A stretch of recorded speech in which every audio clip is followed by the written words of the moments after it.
बढ़िया से आसन पर बिठाते हैं, गद्दी पर बिठाते हैं और भगवान का भोग लगा करके भोजन ग्रहण करते हैं। जब काफी दिन हो गए धन्ना को देखते देखते, तो धन्ना के मन में भी आया कि मैं भी भगवान शालिग्राम की इसी प्रकार पूजा किया करूंगा। अच्छा, जिन भक्तों के मस्तक पे तिलक नहीं है उनसे मेरा निवेदन है कि वो तिलक अवश्य लगा ले। कोई एक माता बहन भाई खड़ा होकर के तिलक की कटोरी ले जाए और उनके मस्तक पे लगा ले। ये सेवा है और इस सेवा को करें। तो धन्ना जी नित्य प्रतिदिन भगवान की पूजा को देखते, तो धन्ना जी के मन में भाव जाग गया कि मैं भी शालिग्राम जी की नित्य इसी प्रकार पूजा करूंगा।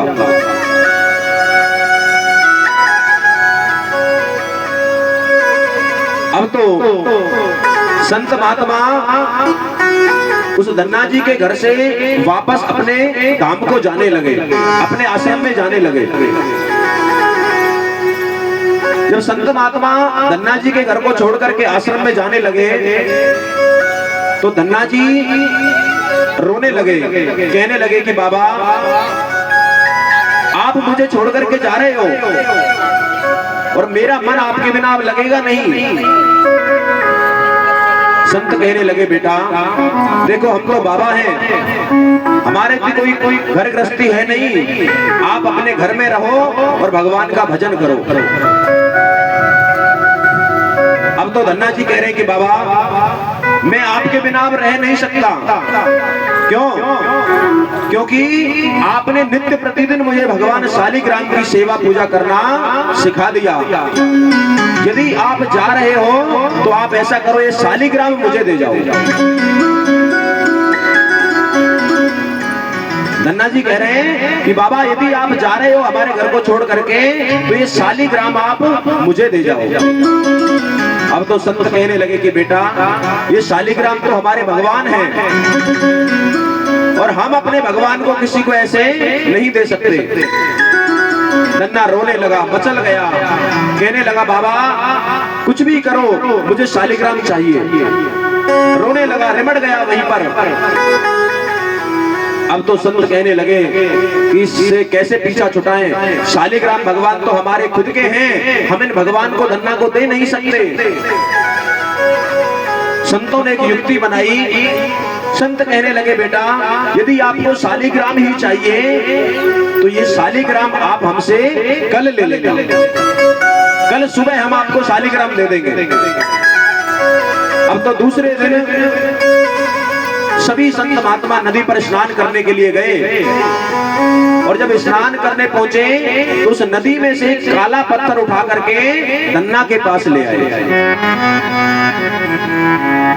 और धन्ना से कहने लगे बेटा आप हमसे शालिग्राम मांग रहे थे, देखो हमारे पास दो शालिग्राम है, एक छोटा और एक बड़ा।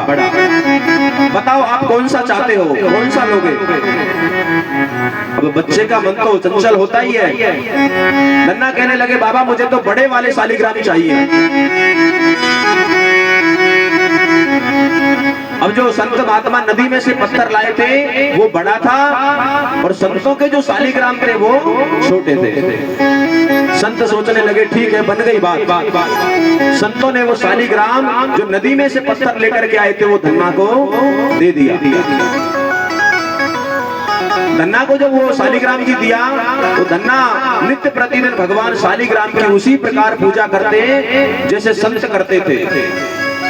रोजाना भगवान को स्नान कराते, सुंदर सा चंदन लगाते, आसन पर गद्दी पर बैठाते और नित्य प्रतिदिन भगवान का भोग लगाकर वह धन्ना खुद भोजन करता था।